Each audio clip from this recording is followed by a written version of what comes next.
We don't rise to the level of our goals, we fall to the level of our habits.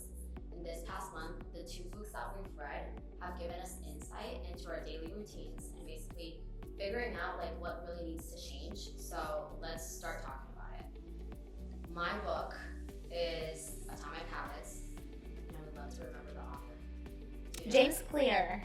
Okay, and then Yes. your book is? It's called Rich Routines by Steve Houghton. I don't know how to say his last name, but here's his book.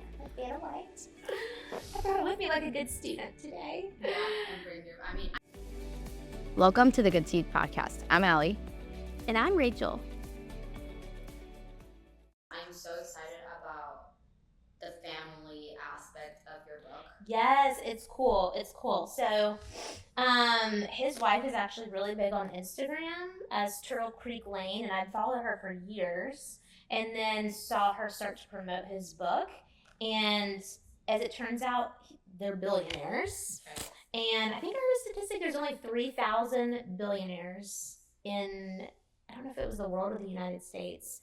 But I always like to get advice from people who really know what they're talking about. So he's the one to go to for the advice. And I think what's really, really cool about their family is that it's, whenever you think of someone who has amassed that level of wealth and success, I feel like a lot of the times we think of people who are just completely obsessed with that, and like every other aspect of their life is probably in shambles, right? Yeah. But I think what's really, really unique about their family, from my perspective, is they are a very tight-knit family. They spend a lot of time together. Okay. Like, they just seem to have, they're a very religious family too, so it really, from the outside looking in, they seem very well-rounded, and I think that's very impressive for someone of that level of success. And so that's pretty much what this book is about. So apparently, one of his sons, I think they have 7 children. Oh, wow. Okay. And she had her first child in her 40s, which I think is cool. She looks incredible. She's in her 70s now, and she looks in her 40s or 50s. Like, insane. Oh, wow. Insane. Okay. So one of his sons challenged him to write this book just for their family, right? Just to kind of give the guide of like what he's done and just kind of memorialize that, right? Awesome. And then it was published. Then his family pushed him to publish this. So I think it's just it's very organic. It's very cool. And he doesn't really, he's not like a big public speaker or like anything like that. It was just a very organic, let me write this for my family. Yeah. And then they published it, and now we all get to be blessed by the material. So it's really, really cool. So it's basically simple habits that enrich every area of your life. So it goes into spiritual wealth, physical health, mental wealth, emotional wealth, and his last topic, and he intentionally puts that last, is financial wealth. Okay. So it's just a really, really cool book. It's a very short read. A lot of just actionable takeaways. It's organized very, very well. What were some things that you like actually learned and implemented? I feel like from it. Yeah, I feel like all of it is so cool. One of the overarching things that he talks about is to write your own mission statement. Okay. So you know how a company has a mission statement. So write your own mission statement and incorporate your values into that.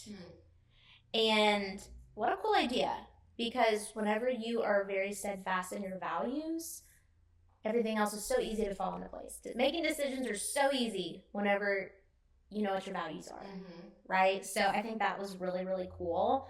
And I think that it's going to really align very well with Atomic Habits, because it's nothing that's earth-shattering or mind-blowing, but it's consistency. Yeah, which is the thing about habits and Atomic Habits. Yeah. It's like when you guys read these books, there are things that you already know. Yeah. But their perspective and their point of view and their strategy behind it, because they're very technical, at least Atomic Habits is, gets you to like put 2 and 2 together, and you're like, oh, that's it? Like, okay, I can start that like today. And I think that one of the main things is like get it going. Yep. Like start.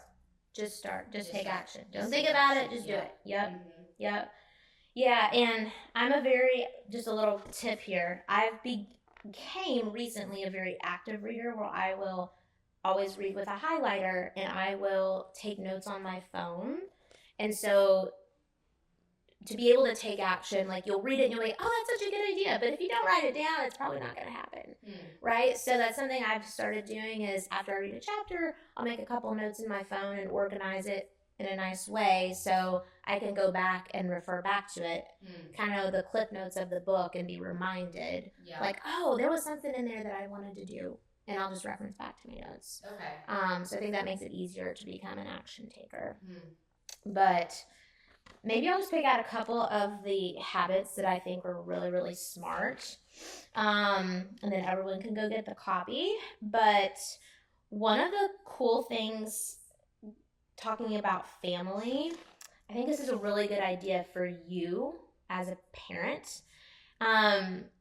One of the things that they do, they're very, very big on family. And so they were very deliberate in how they spent time as a family. And once a week, they would have a family night. And they also had their own, like, family song. Okay. Which is, like, so cute. And a family crest, and they all get rings whenever I think they turn 16. Okay. And they symbolize things, like they have diamonds on the ring that symbolize various things. So it's like they create their own, like, culture. Yeah, but I think yeah, very relatable. Just go get a custom ring. And, you're a 16-year-old. 5-carat diamond, probably. Yeah, at that point. Yeah, I don't think it was a 5-carat diamond. From my understanding, it's like a class ring sort of situation where there's like a couple of little, diamond, like symbolizing different things. But what I think is cool is that it's kind of almost they approach their household like a business. Yeah. So they have their own values and their own culture and their own structure. And it all just seems very intentional. And it's pretty cool. And now that a lot of the kids are older, I think it's neat because all 7 children seem to be they haven't really gone astray from what the values were that their parents instilled in them. And I think that's kind of rare. Yeah. So I would say that they probably did something right. Yeah, absolutely. So there's probably the consistency behind it. The consistency and the intentionality. One thing that they really stressed upon for parents, which I'm not a parent yet, but to make things fun. Make learning about Jesus fun. Yep. So what they would do when their kids were little is I think Monday, they would have a family night and they would have dinner together and then they would do a fun Bible study, like a 10-minute Bible study with a fun activity, and they made it fun. And then they just hung out. Okay. So it wasn't a 2-hour Bible study. It was 10 minutes. Let's learn about Jesus. Let's make it fun. That was the core focus. And for my upbringing, I remember, like, it was a chore. It was a chore. And if it was dreadful. It was like, oh my God, it's Sunday. We have to go to church. Oh my God, I don't want to go. And that stuck with me for a really, really long time. Yeah. So I think that's so key, is just make it attractive and make it fun, which is also part of Atomic Habits. That's what you have to do to instill a habit. You have to make it attractive, make it fun. A couple other things that they do, which I think this is a good idea for you and your kids, but when the kids get a little bit older, to really cultivate and incentivize the sibling bond, something they would say is, if you bring a sibling, we will pay for your outing. So if they were going to the movies with their friends, instead of the kids paying for it themselves. That's a great idea. Isn't that cool? That's a great idea. Yeah. Okay. Yeah. That's pretty cool. Yeah. So those are like 2 habits that I think are really, really, really cool. That's awesome. Yeah. Because usually when we hit our teens, the last person you want to see is your sibling. Yeah, you're like, oh my God, that little like, sister, ew. Yeah, absolutely. Yeah.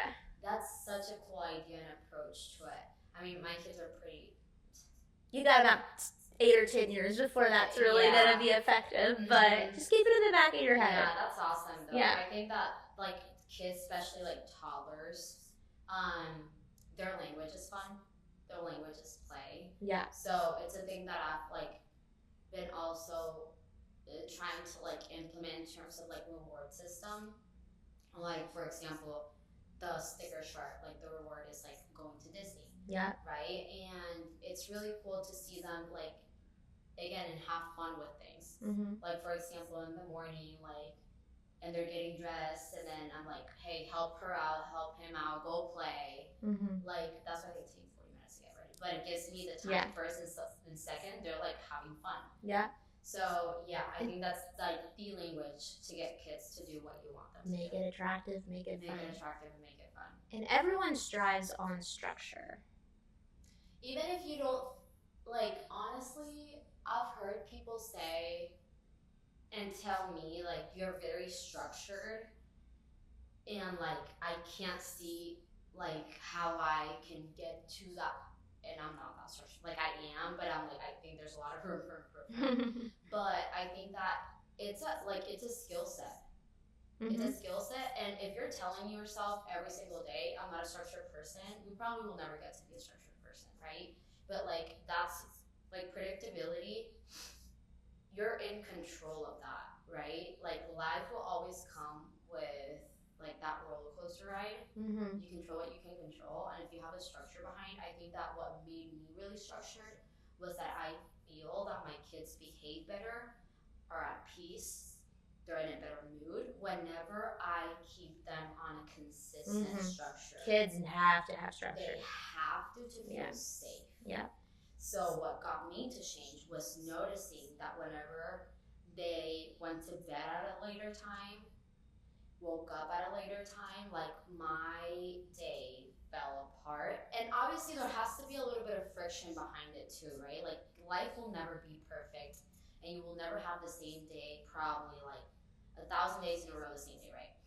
Which I'm aware. But like for my kids, I'm like, unless we're like this one-off day that we're out and we're doing some like an activity or we're someplace like vacationing or whatever, out of that one-off situation, I'm pretty good about getting them to bed at literally 8:30 on the dot. Like it is on the dot. I wish my bedtime was 8:30 on the dot. That sounds amazing. And they actually like they've gotten so used to, they have like their biological clock that like when it's like, let's say that I got distracted and it's 8:30 something, they'll be like, Mommy, can you put me to bed? Like not every day, but most days you're like, okay, because they're tired already. Because I've gotten them into their routine, right? So it's really like there's a lot of studies behind sleep, and having a consistent sleep schedule is the most effective way to have good quality sleep. Yeah. So makes sense. It's awesome for like, and then there's so little that I can actually like feed off of it and learn myself. Yeah. I'm okay, cool. If I get on like the structure that's that structured, like amazing. Like what would happen to me as a grown up, let's say, and it's really cool because their brain really grabs onto habits. They stick with it so fast. Yeah. Like it's so fast, so impressive. But I'm so excited to read this book because it's family driven, and I didn't know that it was a book that he wrote for his family. For his family, which I think is really cool. That's super cool. Yeah. They just have a very strong family culture, family bond. I think it's really neat, and yeah, he definitely has financial tips in there about how he approached his investments and his philosophy behind all of that, and I think that's obviously very valuable. But for me, it's the real takeaway of that family first mindset and just consistent habits, and I think the way that they've raised their kids is really admirable. So yeah, I think you should definitely read this book, especially if you have kids. Definitely read this book, but I think everyone can learn a lot from this book, and I'm probably gonna go back through it, kind of at a glance and just remind myself of some stuff. So I think it's neat. Well, very cool.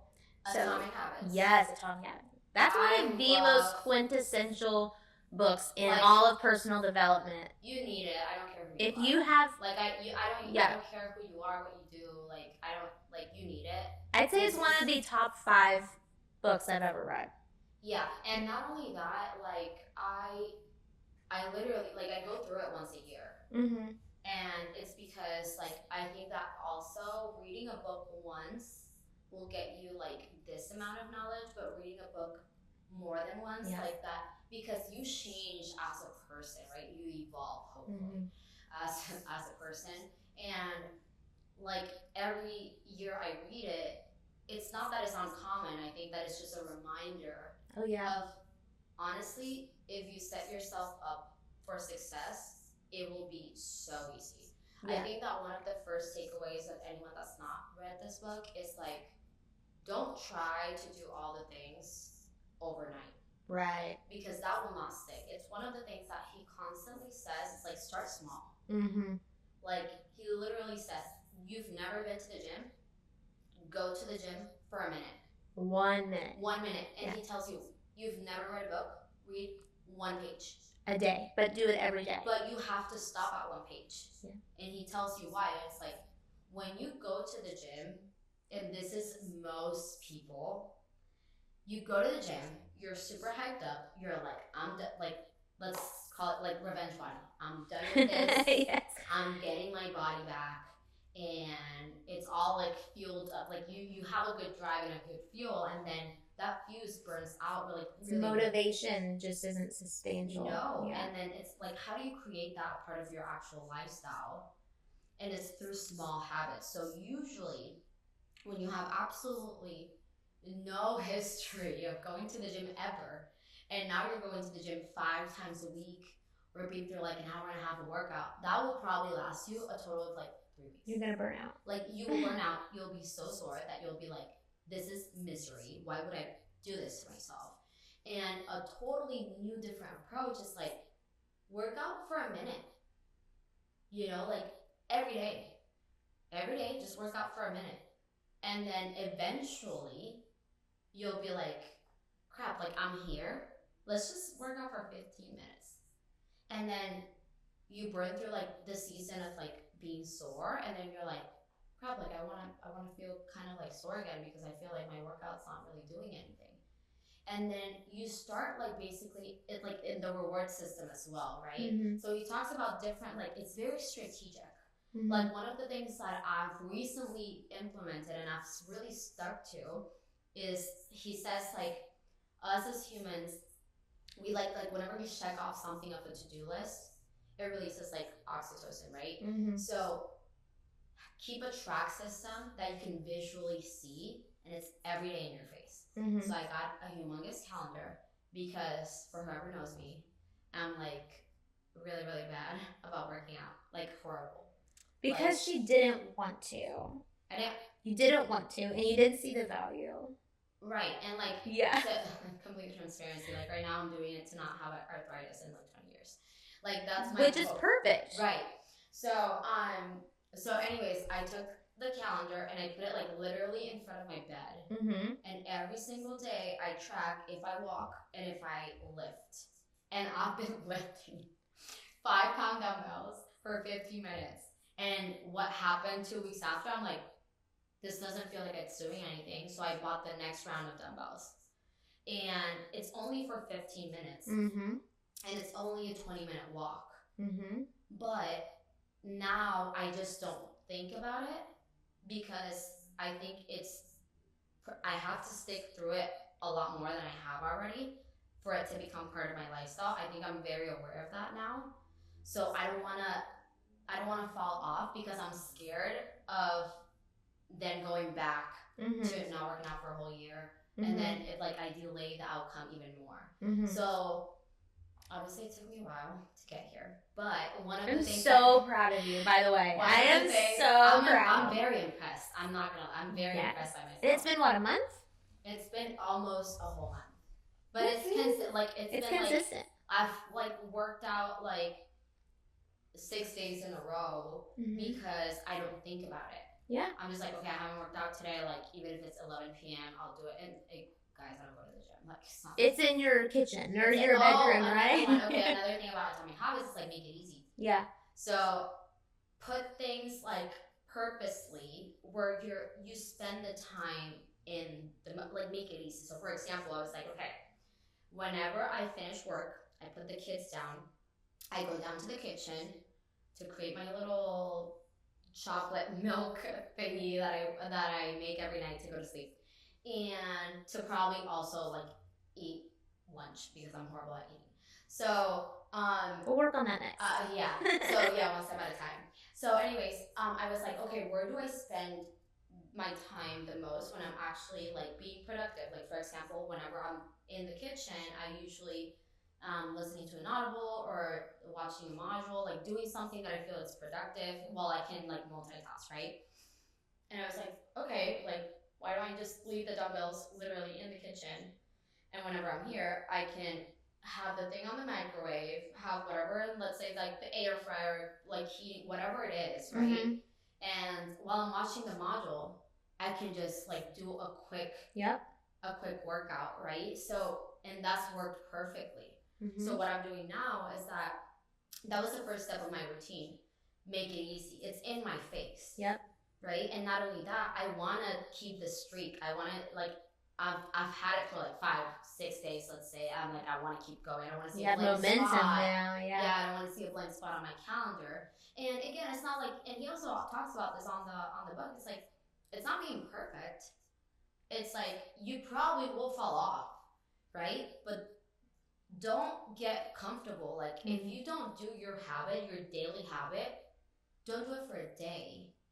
But don't let it like don't miss 2 in a row. Don't miss 2 in a row. That's exactly what he says. Yeah. Why? Because then you'll fall back to old habits. Yeah. So it's like creating friction with the thing that you don't want, and creating like easiness, right, around the thing that you do want, which is a totally like you think about it and you're like, well, yeah, that's like logical, right? And it's like, yeah, until someone actually explains it. Yeah. Right? So I'm putting it practical action. Like the way you just described it's perfect. Yeah. And another thing that I wanted to, that we've both been doing actually, every single time that I leave the office to get the kids, to spend time with the kids at night and then get them ready and then do my little night routine, is there's this thing called Brick that you were the one that... Oh, yeah. I mentioned that on a podcast episode before. And it's the actionable like step of creating friction. Yeah. So it's a thing that you literally tap your phone, and I just figured out that you don't actually have to tap it to break it. I didn't know that. Really? No, you can just like hold on to it. Like you can just tap on it. Really? Yeah. But do you have to have the physical thing to unlock it? To unlock it, you do. Okay, good. Because I was like, please don't tell me you can unbreak it without it. No. Yeah. So to unlock it, you do. But you can break it without being next to it. Mm-hmm. So the people listening who don't know what the brick is. Yes. So basically this is a physical device that was created to help us reduce our screen time. Mm-hmm. So whenever you set up the brick, you select what apps are a distraction for you. So for me it was Instagram, Facebook, and Like to Know It, because I love to go on there and shop. So that's it? Yeah. That's the three that you have? Uh-huh. That shows like a bunch for me, and I'm like, okay. Oh really? I just selected those. I don't really get on the others very much. But you physically tap the phone, or I guess you can do it without tapping. I just learned that. You have this physical device, and you tap the phone to it, and it bricks the phone. So you could go about your business, and you have to intentionally go, and mine's on my refrigerator, so you have to go and tap your phone to the physical device to unlock these apps that you've chosen. Yeah. And what's cool about that is because I've used other screen time reducing apps, but they're so easy. You can just be like, ignore, extend, You have to physically have this device. And sometimes I've gone days without remembering to unbrick my phone. Yeah, not having gone days. But I do it in the morning. So what I do, because I want to create again, the habit, right? So I want to set out another thing is habit stacking that he talks about. So after I finish this thing, I'll do this thing. Yep. Right? So after I finish work hours, I'll break. So that's been my after I finish putting down the kids, I'll work out. So it's like habit stacking, right? And for me, I have 2 fridges in my house, and one is in the kitchen, and the other one's in my garage for extra storage or whatever. So I did it on the garage one. Oh. Yeah, so it's outside. Extra friction. Outside, no, but it's outside. I'm not around it. Yeah. Okay, because I'm never in the garage, right? So if I have to unbrick my phone, I will literally need to go downstairs. And then go upstairs, back to my bed. Yeah. And so at 3 a.m., let's say if I lose sleep or something, like, do you think that I will go downstairs to your garage? Like, absolutely no Not way. happening. There's no way that's happening. So it's been really, really helpful because it's something that's logical, but like having tools that like this that make it actually easy can create a lot of consistency behind it because it's just easy. Yep. So start small. Consistency will be everything in life, so be consistent about it. If you fall off, don't fall off twice in a row. Yep. And honestly, I think that the thing I never thought about in terms of like habits, especially working out, because for me, I was like, I don't have to endure pain. Like, why would I endure pain? Why would I be uncomfortable? Why would I do that purposely to myself, physically? Like, I don't have enough pain points to be wanting to I hate my body. Why would I do that? Like, yeah. So for me, a good thing that you told me, you were like, think about it like you think about work, you don't think about it. And I'm like, crap.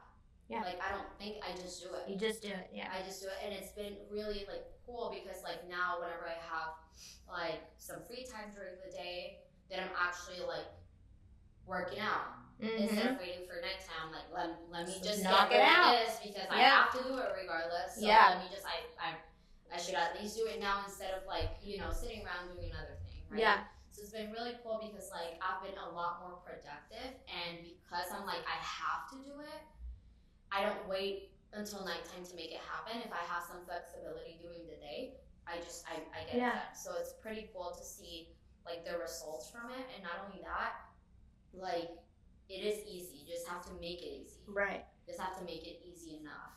And I think one cool thing about whenever you instill habits and structure is it's requires no brain power. And I think that, so whenever I do 75 hard or something like that, which is a whole other extreme, we don't have to talk about that right now, but I've told this to people before, like, there's so much freedom in not having a choice. Oh, yeah. Like, if you're not thinking of, am I going to work out today? Okay, if I am, then when? And what will I do for the workout? And da-da-da-da-da. And then it's just too hard and it's not going to happen. If you just do it and you have it automated, it's one less thing you have to worry about and think about. And we have a finite amount of energy and brain power and willpower in a day. Even the most disciplined people have a finite amount of willpower and brain power, right? So it requires less and less thought, and just automate it, just like you said. And then you don't have to think about it, and then you can think about the million of other things going on in your life. Yeah. And I think one thing that whenever you have this structure in place, I used to think that, like, oh gosh, being so structured and disciplined, like, that seems boring. Yeah. Do you find it to be boring? No, I find it to be so peaceful. I think that. Yeah, me too. I think that a lot of people, again, like, and I've had multiple people tell me this, like, don't you get bored? Don't you want, like, be spontaneous and like go? And I'm like, no. Like, why? Like, it's not that I can't take, a vacation or do this or like, but I like planning. I like to, and it's not a thing that I was before. Like, this is not the person I used to be, right? This is a person I want to be now because I like to work smart, not hard. Like, if I have a plan, if I know what's going to happen the next weekend, I can already prep for it, plan for it, set myself up for success. And I think that, again, what shifted for me was having kids. Because, dude, when you have 2 toddlers, like, life already, it's a constant 5-minute pivot. Like, literally. So you never know what's going to happen. I always have an extra change of clothes in my car because what if they're just standing around, they forget they pee themselves? Like, it's just so many unknown things already that if I can lay out my plan, like, it makes it that much easier. So I don't feel like it's boring. I feel like it's something that you need to, I think that it's probably a stage that you need to bring through.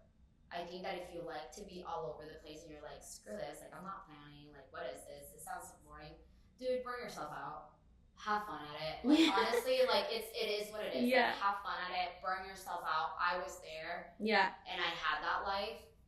And at the age I had that life, I could tolerate it. Like, today, it will literally screw me up for the whole week. Yeah, like, it will. It will screw me up for the whole week, and then I'll be stressed out for a whole week. Yeah. So if I have a plan, if I have a structure, a process, no, it's not. I don't see it as boring. I see it as the funnest thing ever, because I'm not going to be anxious and stressed out. But I think that there's seasons for this and like stages in life for it too. So probably telling this to like a 17-year-old is probably not going to be so I would even argue this a little bit. You think? Because I think back at my life and I'm like, the things that I've struggled with, or like, I feel like everything pretty much in my life up until this point, not everything, but most things could have been fixed by just having discipline and habits. But how do you know that? Because you don't I feel like I've spent a lot of time working harder, not smarter. Right? So you figure that out through experience. Right, but say you grow up in a household, just for example, we've been talking about fitness. Say you grow up in a household and it's just part of your normal day-to-day is eating clean and sleeping well and drinking water and exercising once a day. You never have to go through the pain of being overweight. Yep, absolutely. So that's going to make your life easier, right? So yeah, you have to learn some things the hard way, and I've learned a lot of things the hard way, but just having those disciplines and habits just equals freedom. Yeah. And yeah, you probably are going to have to touch a hot stove a few times to learn this, to your point, but I still feel like if you even instill these habits in your children and you make it fun and make it attractive, then maybe they won't ever stray from them, and it's going to make their life 10 times easier. Yeah, absolutely. One of the things that I've been actually doing is the walk, so my daily walk. I did it like 3 days ago, so I'm going to start implementing this on a daily basis with them.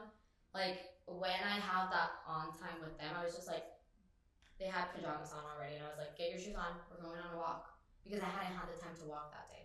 I was like back to back. They probably loved it. They loved it. Yeah. They were like, Mommy, like, what are we looking for? And I'm like, let's look for like animals, because it's like late. We saw a snake.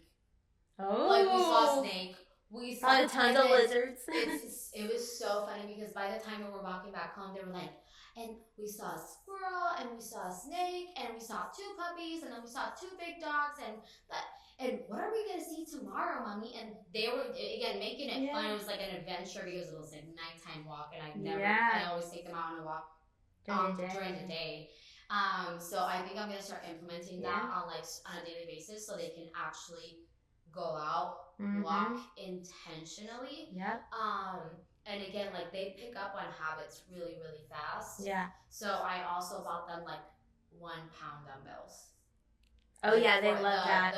So now the they foam see ones. me, over the weekends that I'm working out, and then they grab them and they mock me. So it's just like, so cool. Yeah, because they're like, I want to exercise, Mommy, and then they ask me for videos on the TV to exercise and stuff. I love it. So it's really cool. Because again, like, everything, like, kids will always, like, they will copy. You're their role model, so they'll listen more, or they'll see your actions, and then they'll implement it, right? More than listening to your advice. So it's really cool to actually see that, because without me even telling them work out, they're like, Mommy, I want my exercise.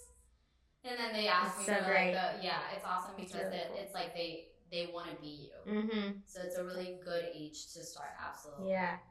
One thing with the topic habits, I guess before we kind of wrap it up, is like that book, I think one of the really cool points about it is the power of compounding and how one good decision leads to another good decision, and how that leads to another good decision. And there's a graph in the book, an image that maybe I'll layer on over this on the YouTube video, but I think they call it the decision tree, right? So sometimes whenever we make decisions, we're like, oh, it's just one decision. It's not a big deal.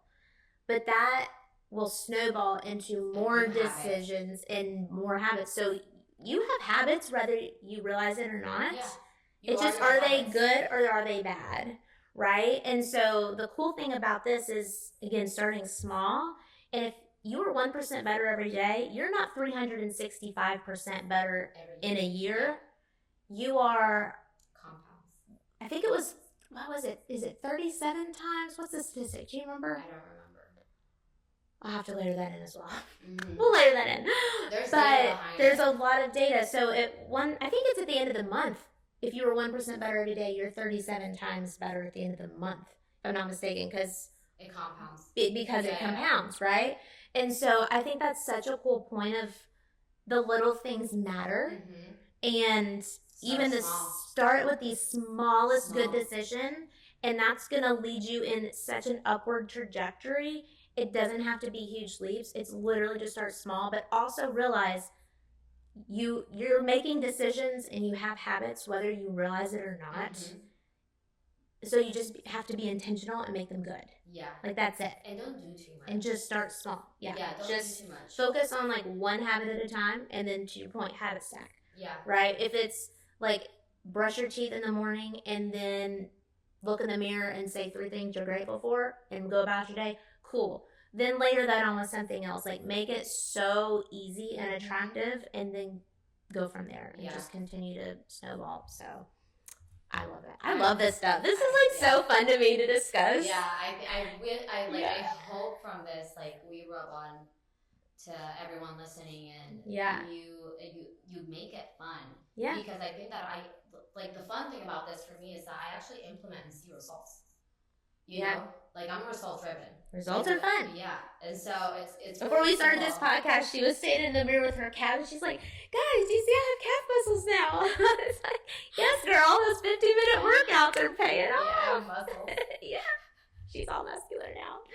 Or you know, you're going to be in weightlifting competition. Before you know it, I'm going to be tracking my macros. That's my next goal, by the way. I haven't started it because I want to do this for like 3 months before I start a new thing. Because I don't want to fall off from it. So I think that, 3 years reading this book did it for me. It only took 3 years. Well, I hope you guys enjoyed this episode. Let us know what you're thinking about our little book club series. And if you pick these books up or read them, please share, tag us on social media. We'd always love to hear from you guys. That really, it's what motivates us to keep going, is when we hear your feedback. But please share if this resonated with you. That's the only way that we grow. And be sure to tune in next week. Thanks for watching. Be sure to hit that subscribe button and follow along with us on social media at The Good Seed Media. And stay tuned for all the updates and more information.